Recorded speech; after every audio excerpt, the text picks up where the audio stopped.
বিসমিল্লাহির রহমানির রহিম। সংগ্রামী সকল ফেসবুক ভাই বোন বন্ধু, বাংলাদেশের বাইরে এই ভিডিওটি যারা দেখবেন, আমার পক্ষ থেকে জানাই সংগ্রামী সালাম, আসসালামু আলাইকুম।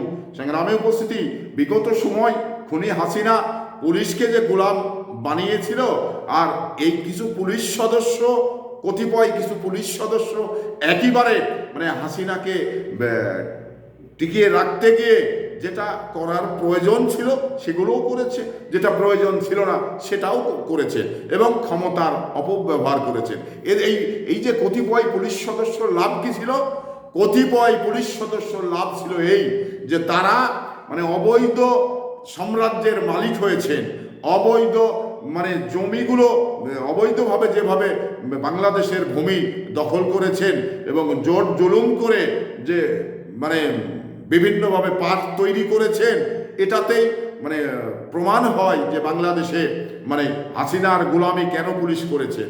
আর গোলামি করার কারণে হাসিনা যেটা বলেছেন এগুলো কিন্তু পুলিশ সেটা করেছেন, আর পুলিশ যেটা বলেছেন সেটা কিন্তু হাসিনা করেছেন। তো আসলে মানুষের একটি জিনিস আপনি সবাই বুঝি, যে মানুষের দুর্বল জায়গায় যখন মানুষ আঘাত করে তখন আর কিন্তু কোনোটাই করার থাকে না। কারণ এটা আপনারা দেখেছেন যে হাসিনা অবৈধভাবে এই দীর্ঘ সময় টিকে ছিল। তো অবৈধভাবে টিকে থাকতে গেলে শুধু হাসিনাই খাবে এরকম পুলিশগুলো তো বলেনি, কারণ পুলিশগুলো বলেছেন যে ম্যাডাম আপনি খান, আমাদের খাওয়ান। এইভাবেই তো তারা একে অপরের সখ্যতা গড়ে তুলেই তারা কিন্তু এইভাবে পাপের সাম্রাজ্য গড়ে তুলেছেন এবং অবৈধ সম্পদের সাম্রাজ্য গড়ে তুলেছেন।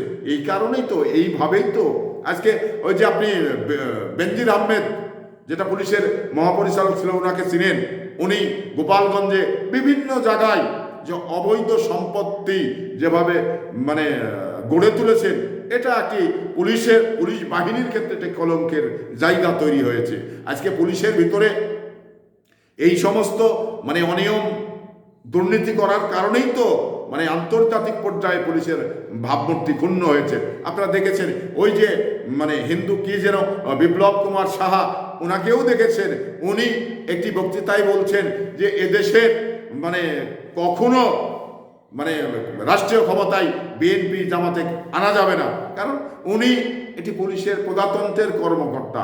অথচ এই ধরনের যদি বক্তব্য দিয়ে থাকেন তাহলে পুলিশ কোন জায়গায় পৌঁছে গেছেন এটা কিন্তু আমি সবাই জানি। এই যে ডিবি হারুন যে কামটি করেছেন, আপনার দেখেছেন আপনি ময়মনসিংহে, কিশোরগঞ্জে যে সমস্ত অবৈধ একটি লেকের পুরে, একটি নদীর পুরে যেভাবে পার্ক তৈরি করেছেন, এখানে আসলেই নিঃসন্দেহে বলা যায় যে এরা ক্ষমতা দেখিয়েই এই ধরনের অবৈধ জমিগুলো দখল করে নিয়েছেন এবং এই জমিতে পার্কগুলো তৈরি করেছেন।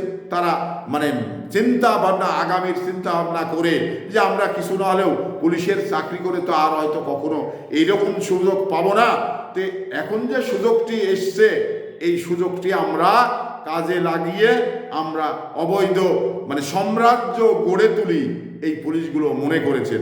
যার কারণে আজকে বাংলাদেশের অবস্থা এই অবস্থা।